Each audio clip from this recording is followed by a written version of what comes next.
Hello everyone, welcome to Z R classes 4.0। बच्चों, आज हम सॉल्व करेंगे क्लास 10th साइंस के बायोलॉजी के चैप्टर नंबर 1 जैव प्रक्रम, जिसको इंग्लिश में लाइफ प्रोसेस बोलते हैं, उसके मोस्ट इंपोर्टेंट बहुविकल्पीय प्रश्न जो हमारे एग्जाम की दृष्टि से बहुत ही महत्वपूर्ण है। इस वीडियो में मैं आपको पूरे पहले चैप्टर के कंप्लीट ऑब्जेक्टिव टाइप क्वेश्चन कराऊंगा। इससे बाहर आपको पहले चैप्टर में ऑब्जेक्टिव तैयार कुछ नहीं करना है, बस इसको क्या करना है, लास्ट टाइम में पेपर से पहले प्रैक्टिस कर लेनी है। ओके, तो चलिए शुरू करते हैं हम आज का क्वेश्चन। तो आज का फर्स्ट क्वेश्चन है बच्चों, ये क्वेश्चन जरूर प्रैक्टिस करें क्योंकि आपके 20 ऑब्जेक्टिव टाइप क्वेश्चन पेपर में देखने को मिलेंगे और एग्जाम बहुत कल ही है आपका, तो इसलिए इसे ध्यान से जरूर देखें। ओके, तो आज का हमारा फर्स्ट क्वेश्चन है हमारा बच्चों, मनुष्य के शरीर की सबसे बड़ी ग्रंथि है। तो आपको बताना है मनुष्य के शरीर की सबसे बड़ी ग्रंथि कौन सी होती है। तो ऑप्शन ए है हमारा लीवर, बी है हमारा अग्नाशय, सी है हमारा अंडाशय और डी है हमारा एड्रिनल। तो इस क्वेश्चन का जो राइट आंसर हो जाएगा बच्चों क्या हो जाएगा, लीवर, जिसको हम क्या बोलते हैं बच्चों, यकृत। अगर क्वेश्चन में यकृत दे रखा है तो बच्चों यकृत लगा देंगे, यानी कि शरीर की सबसे बड़ी ग्रंथि क्या होती है, यकृत, जिसको इंग्लिश में क्या बोलते हैं बच्चों, लीवर बोलते हैं। चलिए चलते हैं नेक्स्ट क्वेश्चन पर। आज का दूसरा क्वेश्चन है बच्चों, एक वयस्क मनुष्य के कितने दांत होते हैं। ऑप्शन ए है 28, बी 30, सी है हमारा 32 और डी है हमारा 34। बच्चों, वयस्क मनुष्य में कितने दांत होते हैं ये आपको बताना है। तो इस क्वेश्चन का जो राइट आंसर हो जाएगा बच्चों वो क्या हो जाएगा, ऑप्शन नंबर सी, यानी कि वयस्क मनुष्य में कितने होते हैं, 32, यानी कि 32 दांत होते हैं। अब ये भी पूछ लेता है बच्चों, मनुष्य में दांत कितने प्रकार के होते हैं। तो प्रकार पूछे बच्चों, दांत के 4 होते हैं। फर्स्ट क्या होता है, कृंतक, दूसरा रत्नक, फिर अग्र चवर्णक और क्या होता है, एक चवर्णक। यानी कि मनुष्य में 4 प्रकार के दांत होते हैं। अगर टोटल पूछे वयस्क में तो कितने होते हैं, 32। अगर दूध के दांत पूछे बच्चों तो कितने होते हैं, हमारे 20 दांत होते हैं। ओके, चलिए चलते हैं नेक्स्ट क्वेश्चन पर। नेक्स्ट है बच्चों, मनुष्य के मुख गुहा में कितने जोड़े लार ग्रंथियां पाई जाती हैं। इंपॉर्टेंट क्वेश्चन है बच्चों, जो लार ग्रंथियां होती हैं वो कितनी पाई जाती हैं। तो इसका जो आंसर हो जाएगा बच्चों क्या हो जाएगा, 3 जोड़ी होगा बच्चों। ठीक है, तो ये क्या करने का नहीं, यानी कि मनुष्य में लार लार ग्रंथियां जो पाई जाती हैं वो बच्चों कितनी पाई जाती हैं, 3 जोड़ी लार ग्रंथियां पाई जाती हैं। तो ऑप्शन नंबर सी क्या हो जाएगा, इसका राइट आंसर हो जाएगा। नेक्स्ट क्वेश्चन है बच्चों आज का हमारा, क्वेश्चन नंबर 4, इंपॉर्टेंट क्वेश्चन है, थ्योरी में भी पूछ लिया जाता है, स्वपोषी या परपोषी क्या होता है, पोषण क्या होता है। ठीक है, तो इसको भी याद जरूर कर लेना है। तो ऑप्शन क्वेश्चन है हमारा, स्वपोषी पोषण के लिए आवश्यक है, स्वपोषी पोषण के लिए आवश्यक है। ए है हमारा क्लोरोफिल, बी है हमारा सूर्य का प्रकाश, सी है हमारा जल एवं कार्बन डाइऑक्साइड और डी है हमारा इनमें से सभी। तो स्वपोषी पोषण बच्चों क्या होते हैं, वह प्लांट जो क्या करते हैं अपना, वह जीव क्या करते हैं जो अपना खाना खुद बनाते हैं, यानी कि खुद पर निर्भर रहते हैं, वो दूसरों पर निर्भर नहीं रहते हैं। तो वो क्या कहलाता है, हमारा स्वपोषी पोषण कहलाता है। तो स्वपोषी पोषण के लिए बच्चों सभी चीजों का होना जरूरी है, क्योंकि स्वपोषी पोषण में बच्चों क्या करते हैं, प्लांट क्या करते हैं जमीन से हमारे क्या लेते हैं, H2O और प्लस हमारे एनवायरमेंट से क्या लेते हैं, हमारा CO2। बनाते क्या है बच्चों, खाना बना लेते हैं, यानी कि C6H12 और O6 और प्लस O2, यानी कि ये हमें अब देख लेना है बनेगा, यानी कि ये क्या बन जाता है, ग्लूकोज बच्चों। यानी कि जमीन से क्या लिया इन्होंने, H2O जल लेते हैं और एनवायरनमेंट से कार्बन डाइऑक्साइड लेते हैं और सूरज से क्या लेते हैं, सूर्य का प्रकाश। यहाँ पर क्या होगा बच्चों, सूर्य का प्रकाश बनता क्या है, ग्लूकोज जो खाना बना लेते हैं, और क्या बनता है, ऑक्सीजन। अब देख लो आपको बच्चों, सूर्य का प्रकाश यानी कि यानी क्लोरोफिल का होना भी जरूरी है, सूर्य का प्रकाश भी होना जरूरी है, जल भी हमारा जरूरी है और कार्बन डाइऑक्साइड भी जरूरी है, सभी चीजें इसमें। तो इसलिए क्या हो जाएगा, इस क्वेश्चन का राइट आंसर क्या हो जाएगा बच्चों, इनमें से सभी। ओके, नेक्स्ट क्वेश्चन है बच्चों, वृक्क के संरचनात्मक एवं क्रियात्मक इकाई को क्या कहते हैं। तो वृक्क की क्रियात्मक इकाई बच्चों क्या होती है, हमारा ऑप्शन नंबर क्या हो जाएगा, इसमें ए क्या हो जाएगा, राइट आंसर हो जाएगा। नेफ्रॉन को वृक्क की संरचनात्मक एवं क्रियात्मक इकाई कहा जाता है। जल्दी स्पीड में क्वेश्चन कराऊंगा बच्चों, ज्यादा डिटेल में इसका सोल्यूशन में नहीं कराऊंगा क्योंकि एग्जाम आपका कल ही है। ओके, नेक्स्ट क्वेश्चन है बच्चों, और इंपोर्टेंट क्वेश्चन है हमारा, पादप में फ्लोएम संवाहक होता है। इसमें बताना है बच्चों फ्लोएम किसका संवाहक होता है, ये बताना है। ऑप्शन ए है भोजन, बी है हमारा कार्बन डाइऑक्साइड, सी है हमारा जल और डी है हमारा एमाइनो अम्ल। तो बच्चों जो पादप में फ्लोएम होता है वो किसका किसका संवाहक करता है बच्चों, वो भोजन का संवाहक करता है। अगर जाइलम की बात आती है तो बच्चों वो क्या करता है, जल का संवाहन करता है। ठीक है, अगर जाइलम होगा तो बच्चों जल का करेगा। ठीक है, जल और खनिज का जो करता है बच्चों वो जाइलम करता है, और अगर पादपों में फ्लोएम का काम करें तो फ्लोएम को लगा देना हमें भोजन। ठीक है, फ्लोएम से फल याद रखना है, यानी कि फा फॉर फल, फा फॉर फ्लोएम, जा फॉर जल, जा फॉर जाइलम। जल का संवहन करेगा जाइलम और फल का और भोजन का जो संवहन करता है वो हमारा पादप में क्या करता है, फ्लोएम करता है। इंपॉर्टेंट क्वेश्चन है, इसको ध्यान रखना है आपको। ओके, चलिए चलते हैं नेक्स्ट क्वेश्चन पर। तो इसका जो हो जाएगा बच्चों ऑप्शन नंबर ए हो जाएगा। नेक्स्ट क्वेश्चन है बच्चों, प्रकाश संश्लेषण होता है। ऑप्शन ए है हमारा रात में, बी है हमारा दिन में, सी है हमारा रात में और डी है हमारा सुबह शाम। बच्चों प्रकाश संश्लेषण जो होता है वो हमेशा क्या क्या होता है, कभी कभी क्या होता है बच्चों, प्रकाश संश्लेषण देखा होगा आपने, जब हमारी पत्तियां जो होती है वो क्या करती है, ग्रीन कलर होता है, किसके कारण होता है, यानी कि पत्तियों का जो हरा रंग होता है वो पूछ लेता है किसके कारण होता है, क्लोरोफिल के कारण। वो क्लोरोफिल में पूछ लेता है वर्णक क्या पाया जाता है। तो क्लोरोफिल में जो होता है बच्चों वो ध्यान रखना है, यानी कि एक क्वेश्चन ये भी ध्यान रखना है, कभी कभी पूछ लेता है पत्तियों का रंग किसके कारण हरा होता है, तो बच्चों वो किसके कारण होता है, हमारा क्लोरोफिल के कारण। वो क्लोरोफिल में जो बच्चों वर्णक पाया जाता है वो क्या पाया जाता है, हमारा Mg।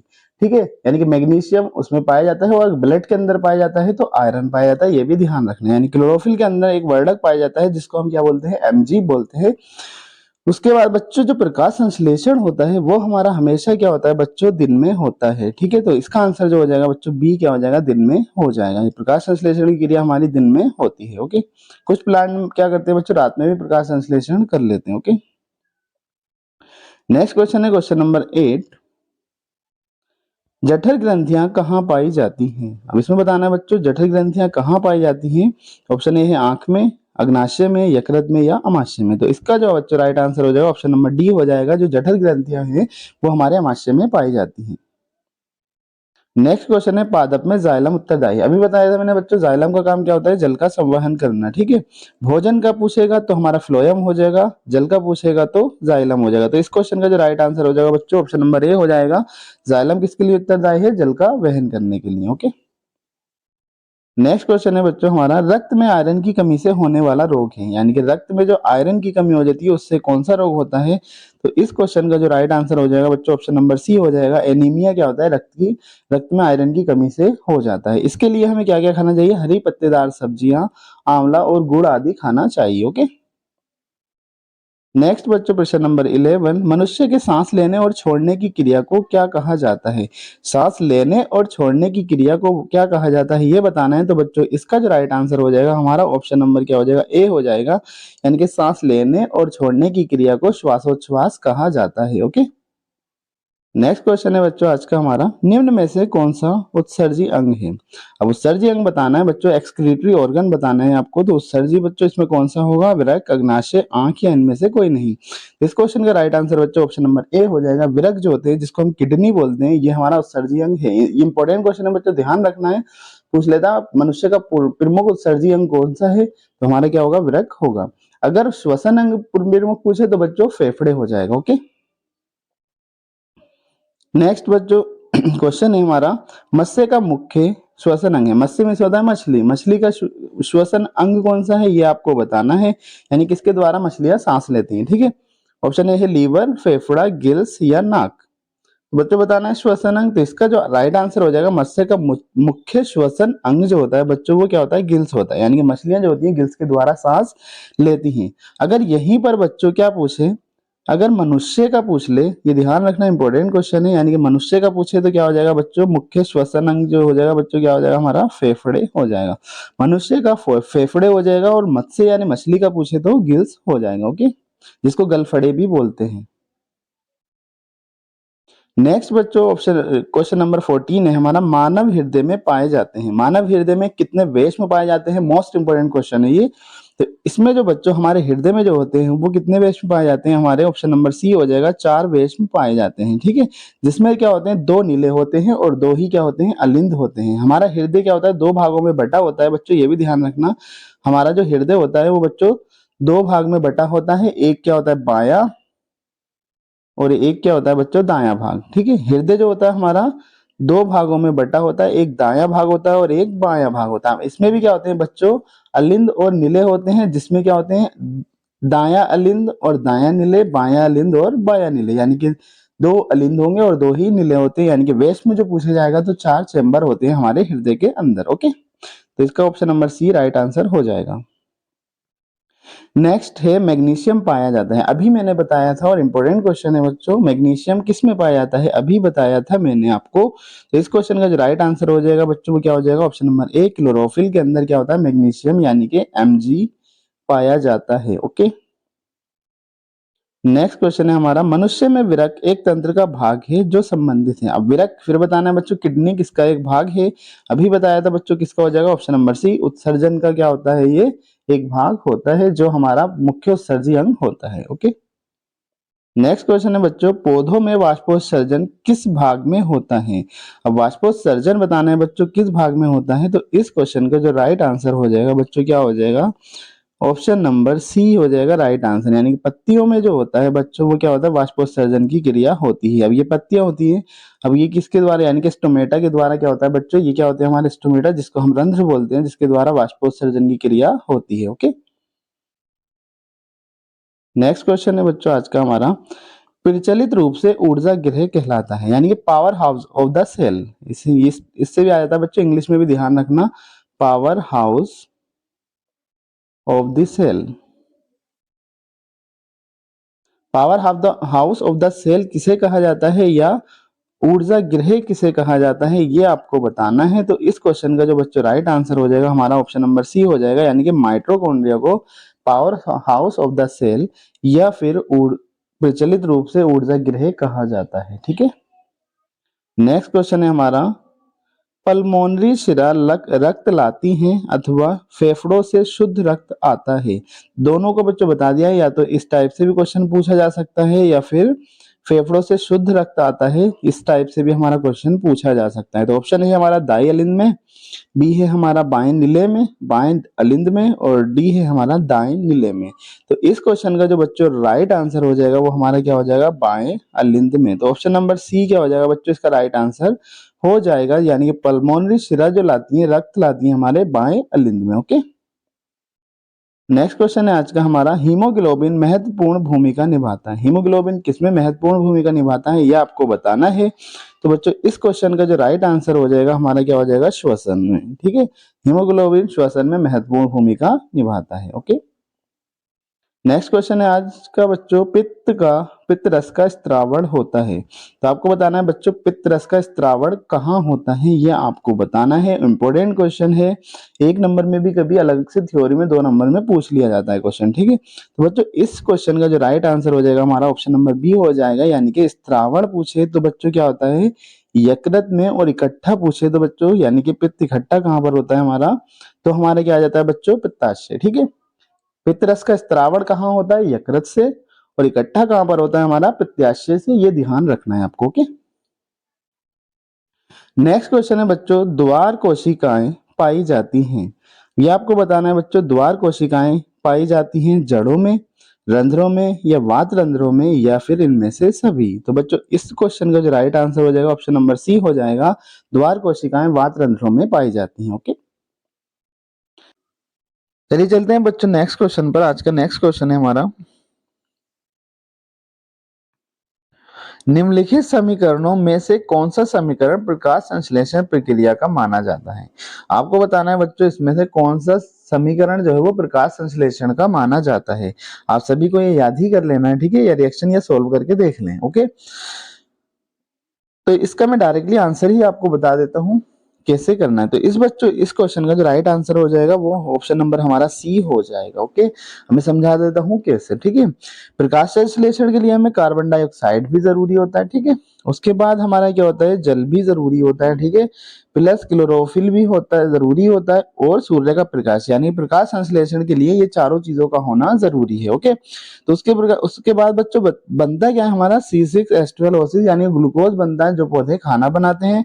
उसके बाद बच्चों ऑक्सीजन निकलती है, और प्लस 6H2O यानी कि वाटर भी निकलता है। ओके, अब 12H2O था तो यानी कि 6 तो यहाँ से निकल जाता है, और 6 हमारे ऑक्सीजन और ग्लूकोज बनाने में यूज हो जाता है। ठीक है, ये समीकरण आपको याद कर लेनी है, प्रकाश संश्लेषण की ये प्रॉपर समीकरण है, इसको आपको अपनी कॉपी पर लिख लेना है या इसको याद कर लेना है। ठीक है, अब ये क्यों नहीं हुआ और ऑप्शन, यानी कि ये तो सही हो गया, मगर नेक्स्ट क्वेश्चन हमारे क्यों सही नहीं हुए ये भी आपको बता देता हूं। तो बच्चों इसका जो राइट आंसर हो जाएगा हमारा क्या हो जाएगा, ऑप्शन सी हो जाएगा। ओके, अब दूसरे भी आपको मैं एक्सप्लेन कर देता हूं। इसमें हमारा सूर्य का प्रकाश भी नहीं है और क्लोरोफिल भी नहीं है। अगर एक चीज भी नहीं है तो हमारा प्रकाश संश्लेषण नहीं होगा। ठीक है, इसमें सूर्य का प्रकाश तो है मगर क्लोरोफिल नहीं है, तो ये भी क्या हो गया बच्चों, गलत हो गया। ओके, अब इसमें हमारा है कार्बन डाइऑक्साइड भी ठीक है, वाटर भी ठीक है, क्लोरोफिल भी ठीक है और सूर्य का प्रकाश भी ठीक है, मगर बच्चों हुआ क्या यहाँ पर, कार्बन डाइऑक्साइड बनी है, मगर हमारा बनना क्या चाहिए था यहाँ पर, ऑक्सीजन। तो इसलिए ये भी क्या हो जाएगा, गलत हो जाएगा।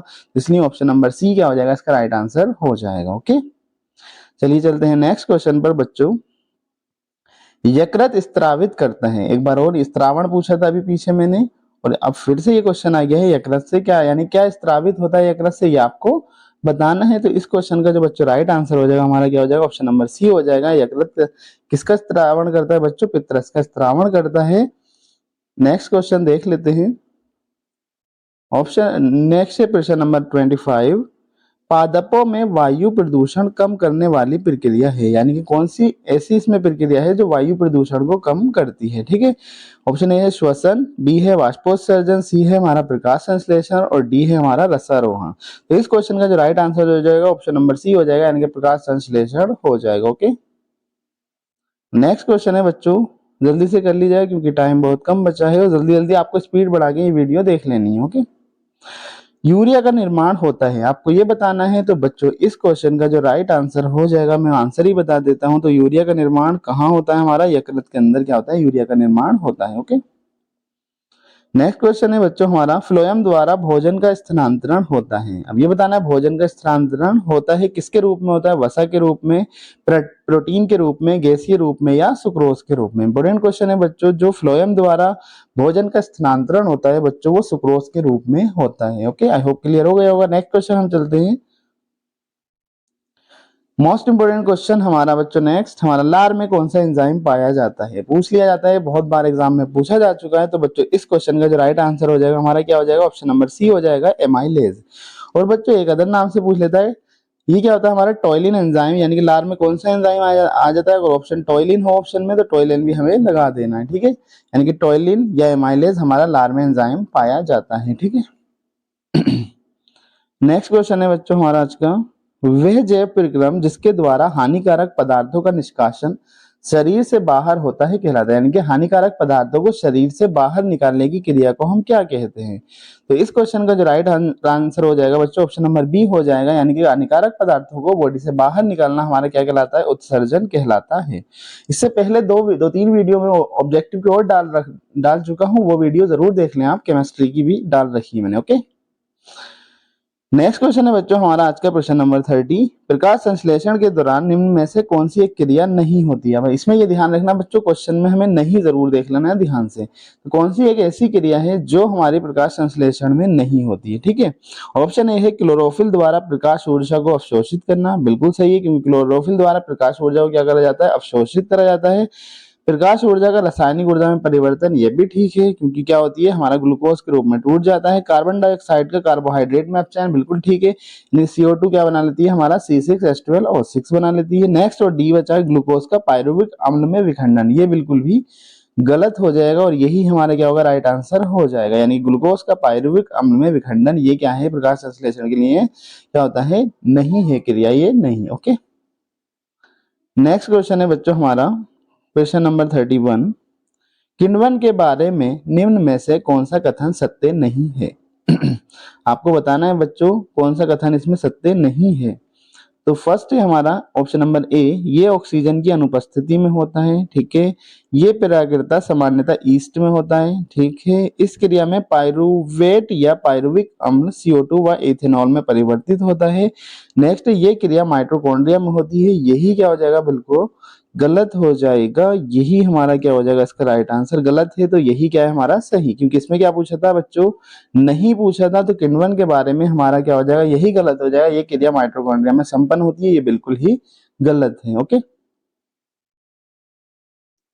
नेक्स्ट क्वेश्चन है बच्चों आज का प्रश्न नंबर 32। पौधों में जड़ों द्वारा अवशोषित जल व खनिज लवण का परिवहन किसके माध्यम से होता है।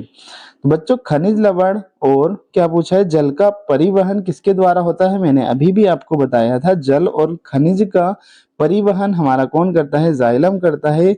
और अगर पूछे भोजन का तो हमारा क्या आ जाएगा, फ्लोएम हो जाएगा। ओके, तो इसका जो हो जाएगा ऑप्शन नंबर ए क्या हो जाएगा, राइट आंसर हो जाएगा। नेक्स्ट क्वेश्चन है बच्चों हमारा प्रश्न नंबर 33। स्वस्थ मनुष्य में सामान्य रक्तदाब होता है, यानी कि ब्लड प्रेशर कितना होता है। तो इस क्वेश्चन का जो राइट आंसर हो जाएगा बच्चों 120 और बटे में 80, यानी कि ऊपर का 120 नीचे का 80 होता है सामान्य रक्तदाब। यानी कि बीपी पूछता है तब भी हमें यही लगाना है, यानी कि 120 बटे में 80। ठीक है। नेक्स्ट क्वेश्चन है हमारा, जठर ग्रंथियां उपस्थित होती हैं। अब जठर ग्रंथियां कहाँ उपस्थित होती हैं बच्चों, ये आपको बताना है। तो इस क्वेश्चन का जो बच्चों राइट आंसर हो जाएगा हमारा क्या हो जाएगा, अमाशय हो जाएगा। जठर ग्रंथियां अमाशय में उपस्थित होती हैं।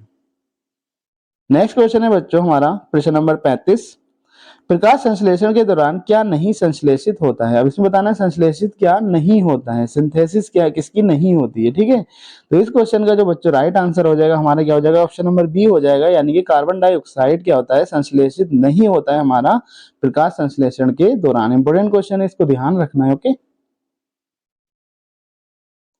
नेक्स्ट क्वेश्चन है बच्चों आज का हमारा 36, कूपिका या वायु कोष्ठिका जिसको बोलते हैं पाई जाती हैं। ओके।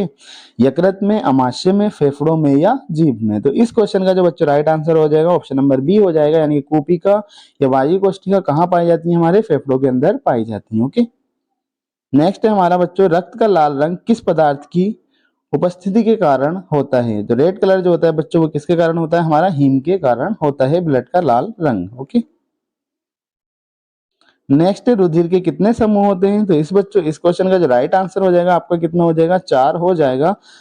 रुधिर के हमारे 4 समूह होते हैं, यानी कि ब्लड ग्रुप ए, दूसरा होता है हमारा बी, तीसरा बच्चों क्या होता है ए बी, और चौथा होता है हमारा ओ। और इसी को भी पॉजिटिव निगेटिव में बच्चों डिवाइड कर लेते हैं, मगर अगर ब्लड ग्रुप पूछेगा यानी कि समूह पूछेगा तो कितने होते हैं, हमारे ब्लड के 4 समूह होते हैं। ओके।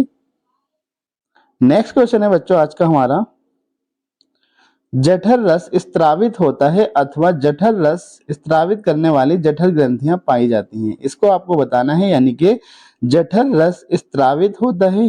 इससे अलग क्वेश्चन बच्चों ऐसे पूछ लिया जाता है, जठर रस स्त्रावित करने वाली जठर ग्रंथियां पाई जाती हैं। तीसरी बार ये क्वेश्चन फिर मैंने दे दिया है। तो इस क्वेश्चन का जो बच्चों राइट आंसर हो जाएगा, जठर ग्रंथियां दिखे तो हमें क्या लगाना है, अमाशय में लगा देना है। ओके। नेक्स्ट क्वेश्चन है बच्चों आज का, मनुष्य में दूध के दांतों की संख्या होती है। मैं इससे पहले बता चुका हूं कितनी होती है, दूध के दांत कितने होते हैं, 20 होते हैं। अगर वयस्क मनुष्य में दो दांत पूछे तो कितने होते हैं, 32। दांतों के प्रकार पूछे तो बच्चों कितने होते हैं, 4।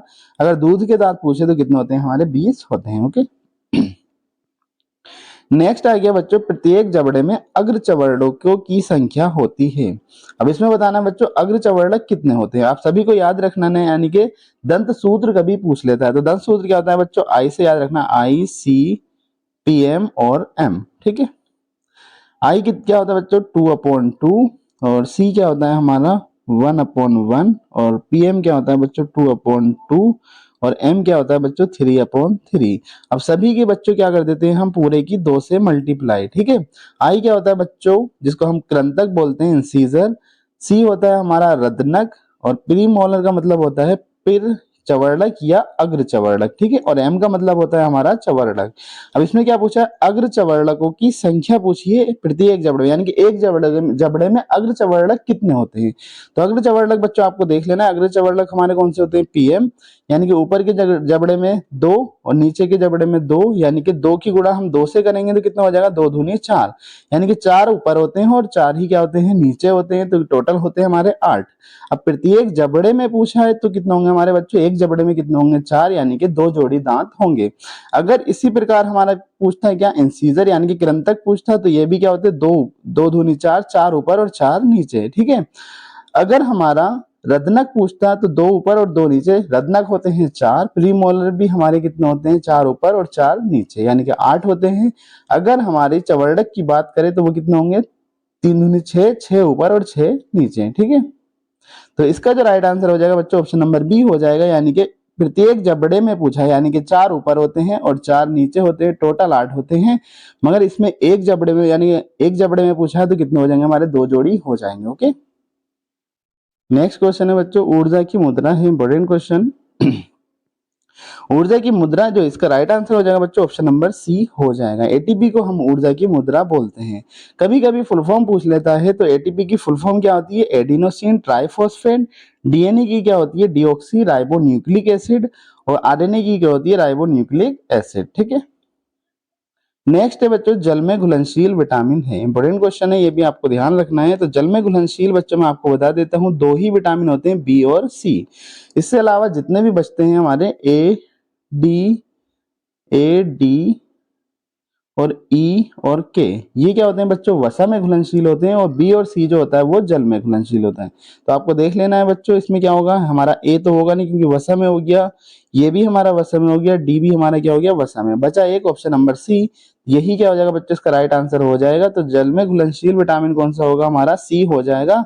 अगर ऑप्शन में बी दे रखा होता तब भी वो भी क्या होता है, हमारा जल में घुलनशील होता है। ओके, विटामिन 6 होते हैं हमारे, और बी जो होता है वो हमारा विटामिन बी कॉम्प्लेक्स होता है, यानी कि उसमें बहुत सारे विटामिन आते हैं। ओके, नेक्स्ट क्वेश्चन है बच्चों, वह प्रक्रियाएं जिनमें जटिल कार्बनिक अणु सरल अणु में टूटते हैं उसको हम क्या बोलते हैं। तो इस क्वेश्चन का जो बच्चों राइट आंसर हो जाएगा हमारा क्या हो जाएगा, ऑप्शन नंबर बी हो जाएगा, यानी कि अपचयी अभिक्रियाएं क्या हो जाएगा, इसका राइट आंसर हो जाएगा। ओके, नेक्स्ट क्वेश्चन है बच्चों आज का हमारा 45, निम्न में से कौन सा जोड़ा प्रकाश संश्लेषण की अभिक्रिया में प्रयोग किया जाता है। प्रकाश संश्लेषण से ऑब्जेक्टिव आते हैं और इंपॉर्टेंट क्वेश्चन आते हैं, तो इसलिए मैं आपको बता देता हूं बच्चों, इसको आपको जरूर पढ़ लेना है प्रकाश संश्लेषण को। ठीक है, इसमें बताना है कौन सा जोड़ा हमारा प्रकाश संश्लेषण में प्रयुक्त किया जाता है।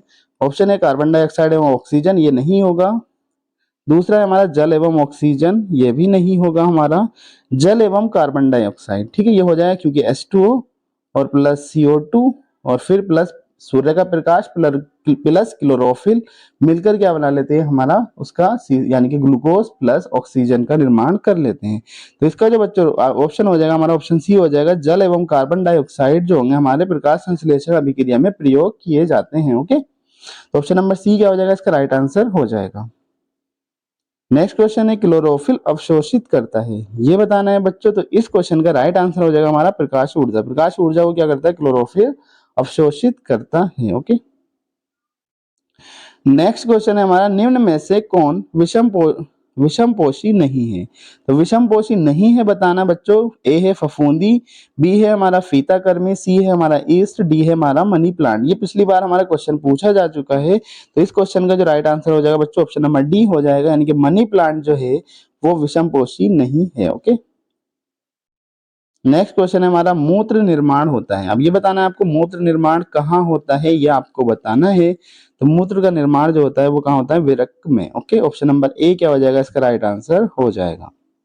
नेक्स्ट क्वेश्चन है, निम्न में से कौन सा एक कोशिकीय जीव है। एक कोशिकीय का मतलब जिसमें एक कोशिका होती है, ये आपको बताना है। तो अमीबा भी हमारा एक कोशिकीय होता है, पैरामीशियम भी और यूग्लिना भी एक कोशिकीय होता है। तो इसलिए क्या हो जाएगा, ऑप्शन नंबर डी क्या हो जाएगा बच्चों, इसका राइट आंसर हो जाएगा। यानी कि ये सभी क्या होते हैं, एक कोशिकीय होते हैं, इसमें एक ही कोशिका होती है, यानी कि एक कोशिका पाई जाती है इन सभी में। ओके,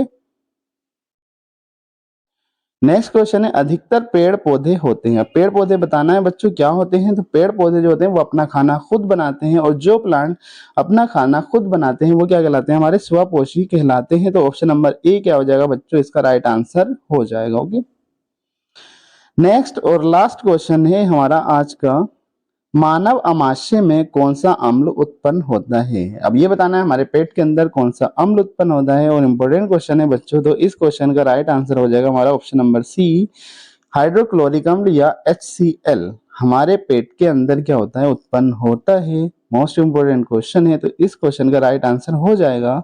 अब ये सारे objective type question chapter number 1 के थे, मोस्ट इंपोर्टेंट थे, इनको जरूर प्रैक्टिस कर लेना है। और जितने भी क्लास 10 के स्टूडेंट हैं उनको इस वीडियो को जरूर भेजना है। ओके, ये वीडियो आप सभी को भेजें, कल आपका पेपर है, सभी को बेस्ट ऑफ लक। और अगर मैं आपको वीडियो डालता हूं तो देख लेना, वो एग्जाम से पहले जरूर देख लें। Okay, thanks for watching this video.